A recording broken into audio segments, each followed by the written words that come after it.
I'm a big fan of TJ Montana. I'm a big fan of Pollock. I am Tan from South Korea. I was backstage. I really enjoyed the show, hearing TJ's songs live, and your amazing voices.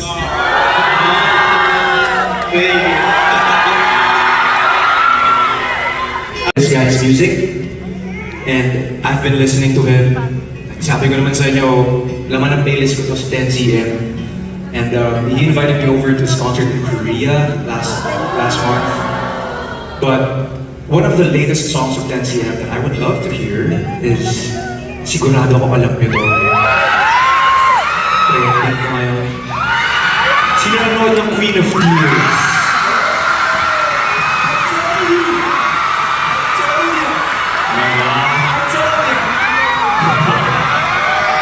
Philippines. I hope to see you all there. Thank you! Our Beloved Summer.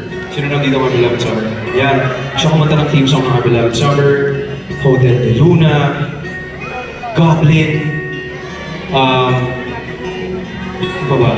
Star Pop, Crash Landing on You. Sino na dito nun? Lahat ng yun. Napapanood ko, naririnig ko yung songs doon. To the point na, guys, gusto ko tong artist to, pakinggan natin to. Tapos biglang one time, last year, November, we were in Australia with Ate Cynthia. Sabi ko, Ate Cinch, nag-message sa akin si sobrang nagulat sa Instagram. Nag-message niya, tapos sabi niya, Hi DJ, parang this is, parang yung team niya nag-message sa amin, tapos sabi, 10cm, parang heard your song online, palagi. And he loves it so much. Sabi niya, it's parang, wait lang, saan galing to? Parang sobrang random, di ba? Sobrang random na yung taong pinapakinggan mo, bilang mag-message yun sa Instagram na, uy, napakinggan yung song ko. Ito yung mga matanong mo sasabing kung sino talaga gumawa nito. Sobrang imposible na mangyari, di ba?